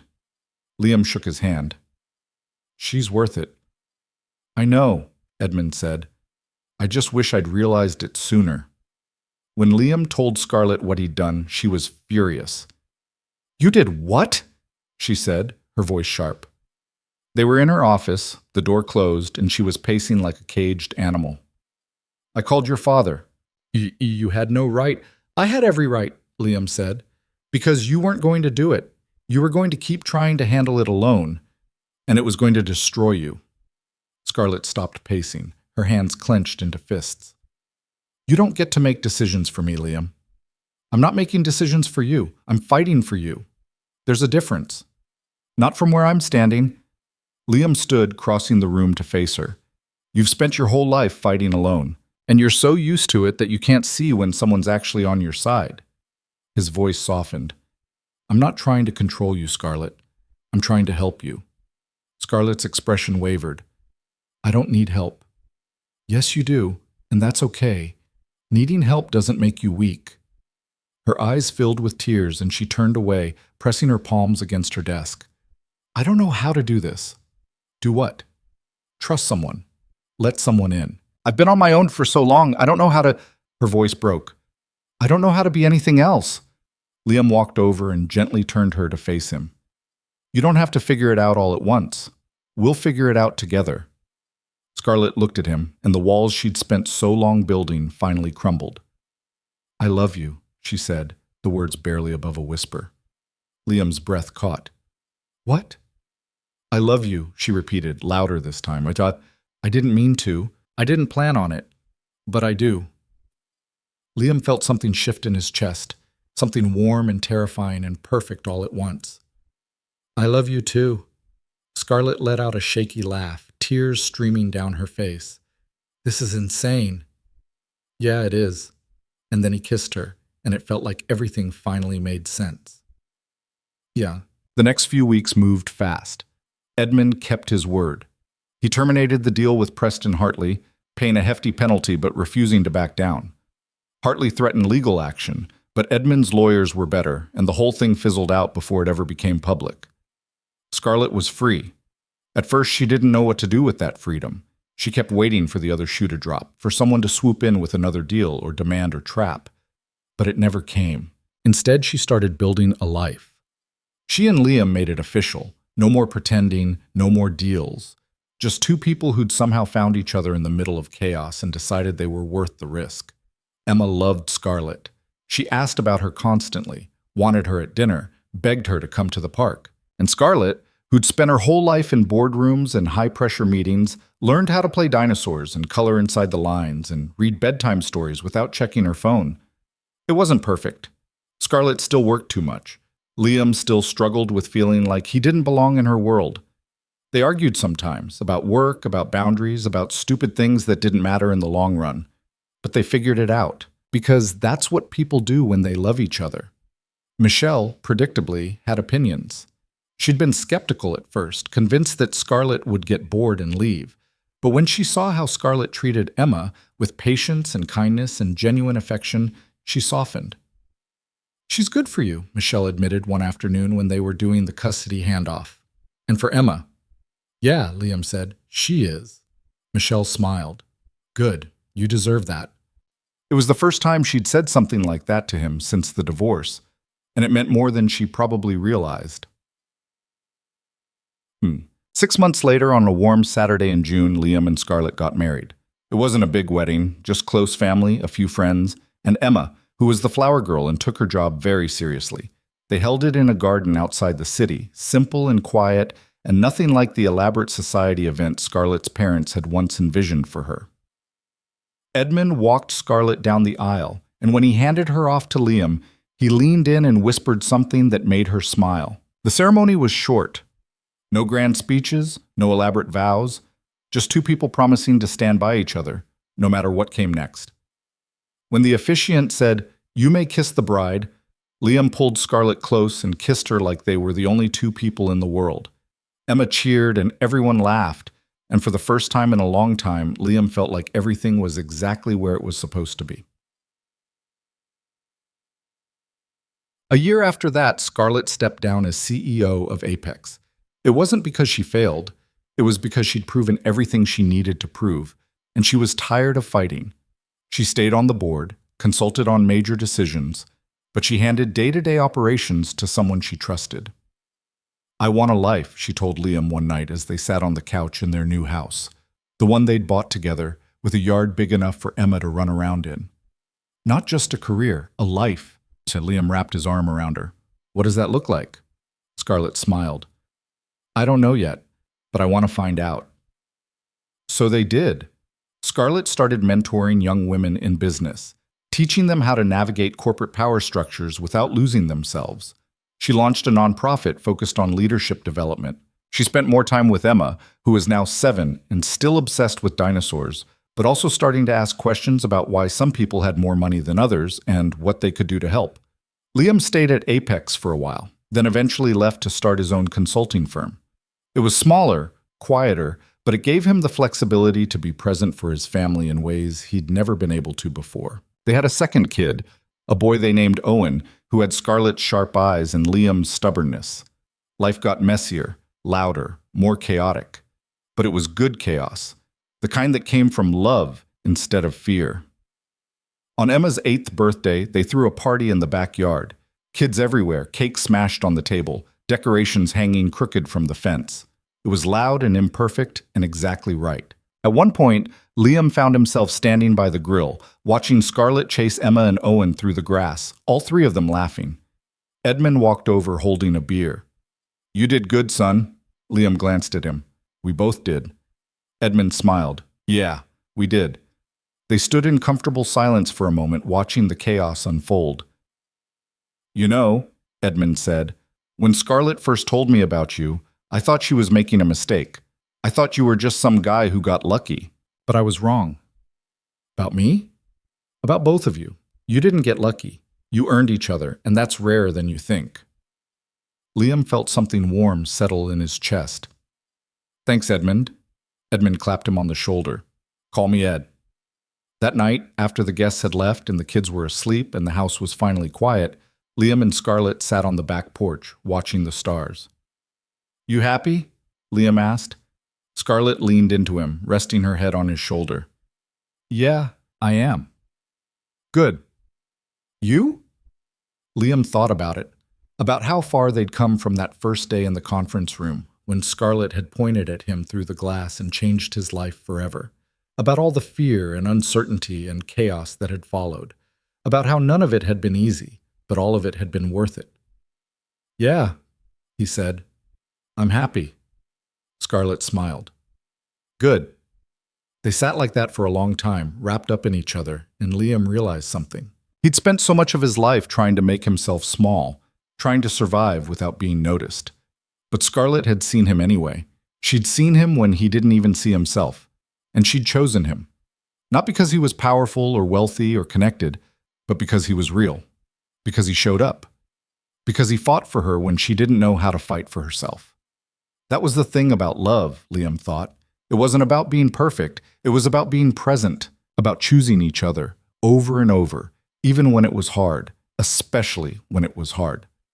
Scarlett shifted beside him, and Liam tightened his arm around her. "I love you," he said. "I love you too."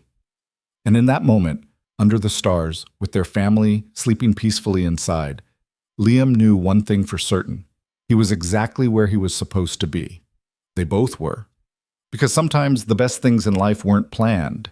They were chosen. Built from broken pieces and second chances and the kind of courage it took to let someone in, even when every instinct told you to run.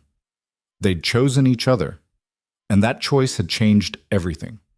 Years later, when Emma was grown and Owen was in college and people asked Liam how he and Scarlett had made it work, he'd tell them the truth. "We weren't perfect," he'd say.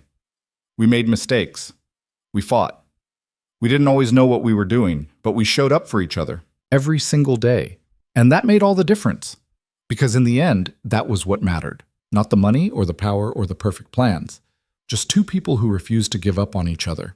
And that was enough. More than enough. It was everything. The weeks after the board meeting should have felt like victory. The project was approved. Scarlett's position was secure. They'd won. But Liam couldn't shake the feeling that something was still waiting in the shadows. It started small. A phone call Scarlett took in another room, her voice low and tense. An email she closed quickly when he walked past her desk. The way she'd stare out the window of her apartment some nights, her expression distant, like she was calculating something she couldn't quite solve. He didn't push. Scarlett had spent her entire life being pushed, and he wasn't going to add to that weight. But one evening in mid-December, as they sat together after Emma had gone to sleep in the guest room Scarlett had quietly turned into a space full of books and dinosaur posters, Scarlett finally spoke. "Preston Hartley called me again," she said. Liam looked up from the report he'd been reading.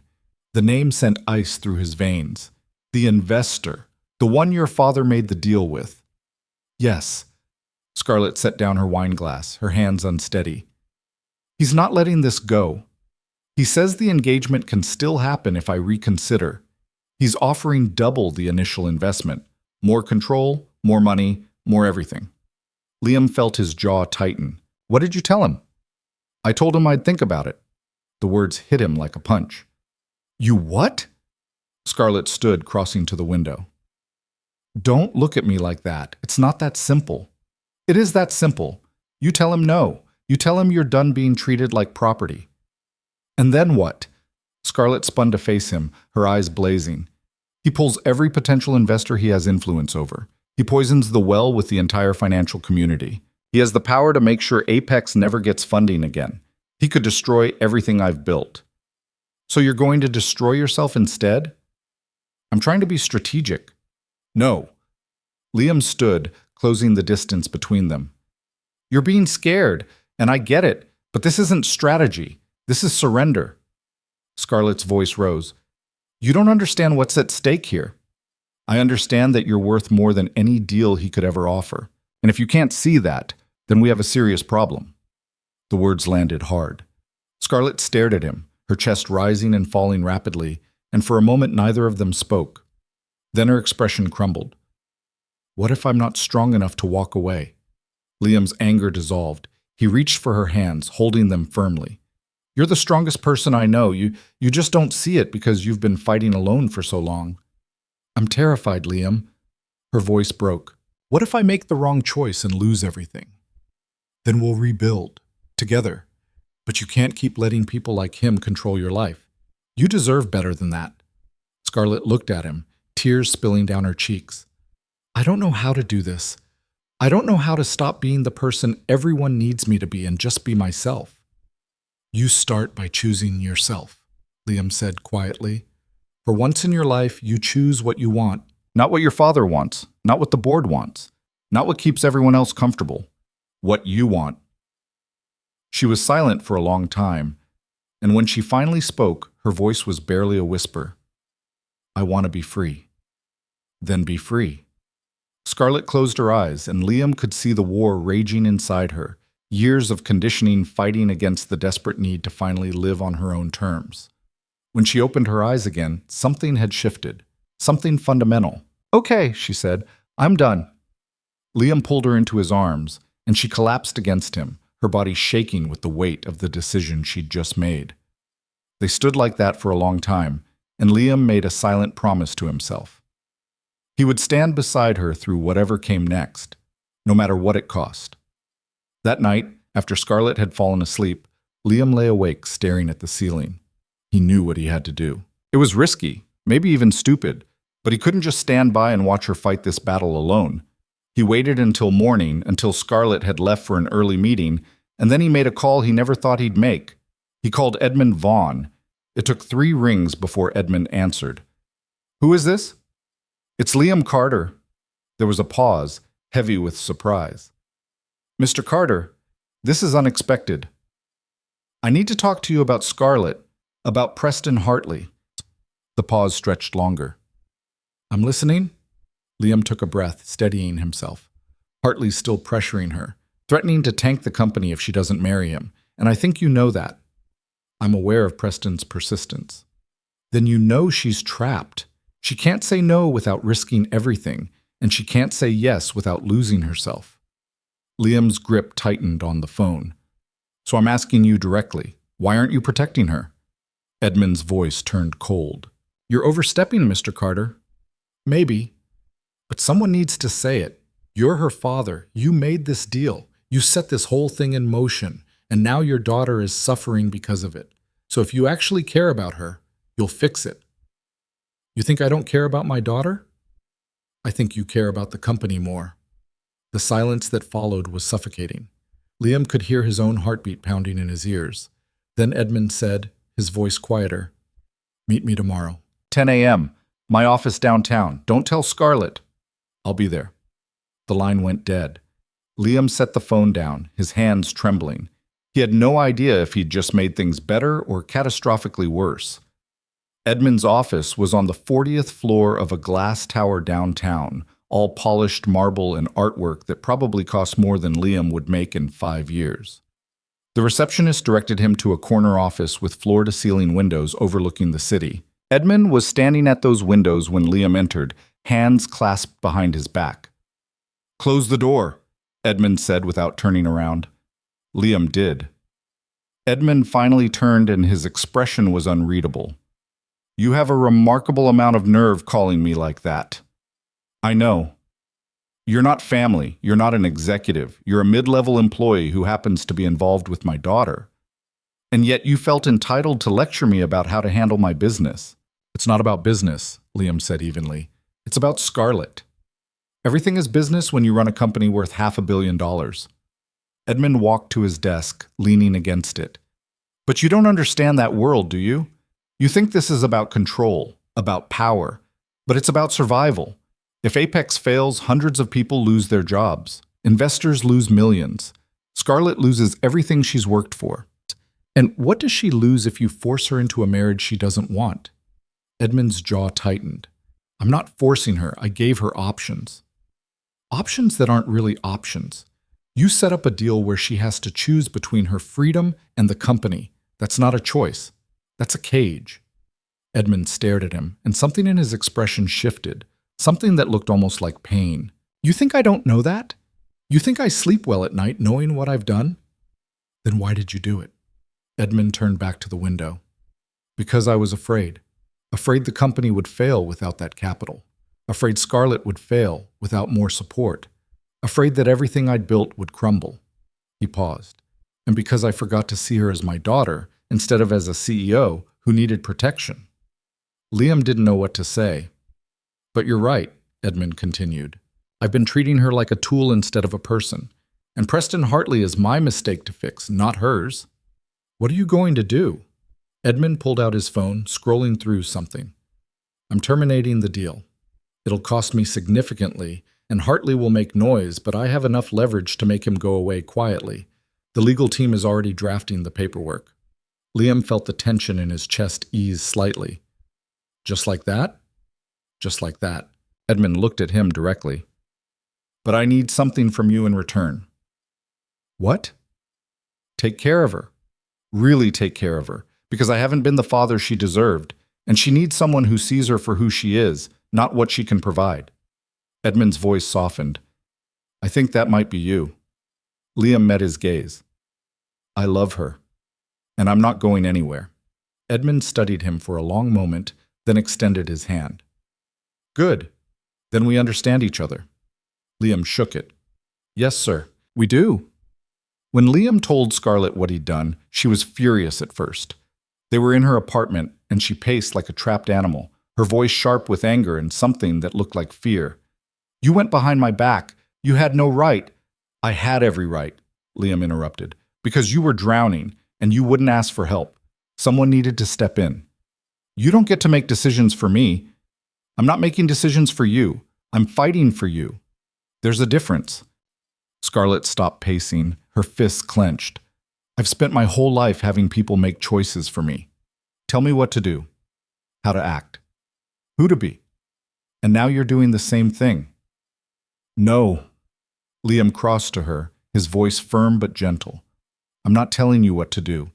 I'm clearing the path so you can make your own choice without someone holding a knife to your throat. That's not the same thing.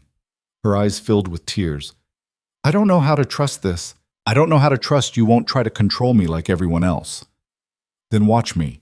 Watch what I do, not what I say. Because I'm not everyone else, Scarlett.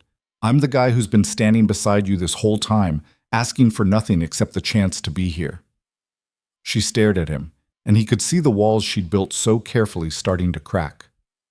I'm scared, she whispered. I know, but you don't have to be scared alone anymore. Scarlett's face crumpled, and she stepped into his arms, letting herself break in a way she probably never had before. Liam held her while she cried, stroking her hair, murmuring words that didn't need to make sense because the comfort was in the presence, not the language. When she finally pulled back, her eyes were red but clearer than he'd ever seen them. I love you, she said. I didn't mean to.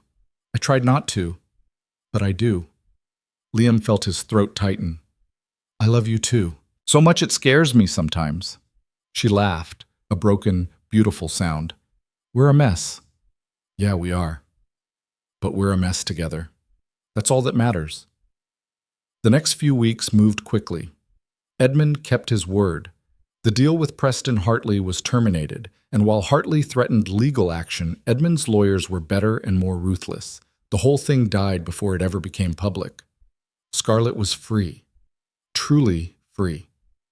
At first, she didn't know what to do with that freedom. She kept waiting for someone to show up with a new demand, a new trap, a new reason she couldn't live her life the way she wanted. But no one came. Instead, she started building something new. Not just a career, but a life. She and Liam made it official. No more pretending, no more arrangements. Just two people who'd found each other in chaos and decided they were worth the risk. Emma adored Scarlett. She asked about her constantly, wanted her at every dinner, begged her to come to the park. And Scarlett, who'd spent her whole adult life in boardrooms and strategy meetings, learned how to build dinosaur towers and finger paint and read bedtime stories without checking her phone. It wasn't perfect. Scarlett still worked too much. Liam still felt out of place at company events. They argued sometimes about boundaries and priorities and whose turn it was to deal with Emma's latest stubborn phase. But they figured it out, because that's what people do when they love each other. They show up even when it's hard. Michelle, predictably, had opinions. She'd been skeptical when Liam first told her about Scarlett, convinced it wouldn't last. But when she saw how Scarlett was with Emma, patient and kind and genuinely interested, she softened. She's good for you, Michelle said one afternoon during a custody exchange. And for Emma. Yeah, Liam agreed. She really is. Michelle smiled, and it was genuine. Good. You deserve that. It was the kindest thing she'd said to him since the divorce, and it meant more than she probably knew. 6 months later, on a sunny Saturday in May, Liam and Scarlett got married. It wasn't a big wedding, just close family, a handful of friends, and Emma, who took her role as flower girl so seriously she practiced walking down the aisle for 3 days straight. They held the ceremony in a garden outside the city, simple and quiet and nothing like the elaborate society event people might have expected for Scarlett Vaughn. Edmund walked Scarlett down the aisle, and when he placed her hand in Liam's, he leaned close and whispered, "Take care of my girl." Always, Liam promised. The ceremony was short. No grand speeches or elaborate vows. Just two people promising to stand beside each other through whatever came next. When the officiant said, "You may kiss the bride," Liam pulled Scarlett close and kissed her like they were the only two people in the world. Emma cheered and everyone laughed, and Liam felt like everything had finally fallen into place. A year later, Scarlett made a decision that surprised everyone. She stepped down as CEO of Apex, not because she'd failed, not because anyone forced her, but because she'd proven everything she needed to prove, and she was tired of fighting. "I want a life," she told Liam one evening as they sat in their new house, the one they'd bought together, with a yard big enough for Emma and the dog they'd adopted last month. Not just a career, a life. Liam wrapped his arm around her. "What does that look like?" Scarlett smiled. "I don't know yet, but I want to find out. With you." So she did. She stayed on Apex's board, consulted on major decisions, but handed day-to-day operations to someone she trusted. And then she started building something new, a foundation focused on mentoring young women in business, teaching them how to succeed without losing themselves in the process. Liam eventually left Apex too, launching a small consulting firm that gave him the flexibility to be present for his family in ways he'd never been able to before.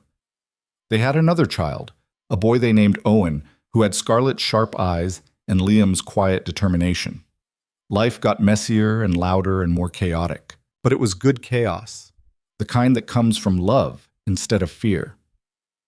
On Emma's 9th birthday, they threw a party in the backyard. Kids everywhere, cake smeared on faces, decorations hanging crooked from the fence. It was loud and imperfect, and exactly what Liam had always wanted, but never thought he'd have. At one point, he found himself by the grill, watching Scarlett chase Emma and Owen through the grass, all three of them laughing. Edmund walked over, beer in hand. "You did good, son." Liam glanced at him. "We both did." Edmund smiled. "Yeah, we did." They stood in comfortable silence, watching the chaos unfold. "You know," Edmund said, "when Scarlett first told me about you, I thought she was making a mistake. I thought you were just some guy who got lucky." He took a sip of his beer. "But I was wrong. You didn't get lucky. You earned each other, and that's rarer than you think." Liam felt warmth spread through his chest. "Thanks, Edmund." Call me Ed," he said, clapping Liam on the shoulder. That night, after the guests had left and the kids were asleep and the house was finally quiet, Liam and Scarlett sat on the back porch, watching the stars. "You happy?" Liam asked. Scarlett leaned into him, resting her head on his shoulder. "Yeah, I really am." "Me too." They sat like that for a long time, and Liam thought about how far they'd come. From that first moment in the conference room when Scarlett had pointed at him through the glass and changed his life forever. Through all the fear and uncertainty and chaos that followed, none of it had been easy, but all of it had been worth it. "You know what I figured out?" Scarlett said softly. "What?" "Strength isn't about never breaking. It's about breaking and choosing to rebuild anyway. It's about letting people see you when you're not perfect and trusting they'll stay." Liam kissed the top of her head. "Took you long enough to figure that out." She laughed. "Better late than never." "Yeah, it is." They sat in comfortable silence, wrapped up in each other and the life they'd built together. Liam thought about all the years he'd spent trying to make himself invisible, trying to survive without being seen. But Scarlett had seen him anyway. She'd seen past the fear and the brokenness to something worth fighting for, and he'd seen her too. Not the CEO or the perfect daughter or the untouchable woman in the expensive suits, just Scarlett. Scared and strong and human and real. That was the thing about love, Liam realized. It wasn't about being perfect or having all the answers. It was about showing up, even when you were terrified. It was about choosing each other over and over, even when the world told you it wouldn't work. Especially then. "I'm glad it was you," Scarlett whispered. "What?" "In that conference room, when I needed someone. I'm glad it was you."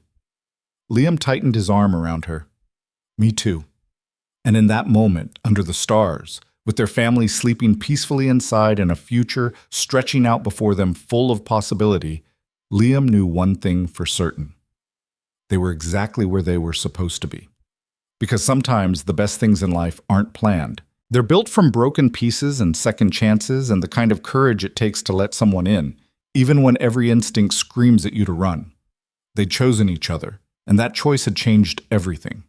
Years later, when people asked Liam how they'd made it work, he'd tell them the truth. "We weren't perfect, we made mistakes. We had no idea what we were doing half the time, but we showed up for each other every single day, even on the days we didn't want to, especially on those days. Because that was what mattered in the end. Not the money or the power or the perfect plans, just two imperfect people who refused to give up on each other. And that was enough, more than enough. It was everything.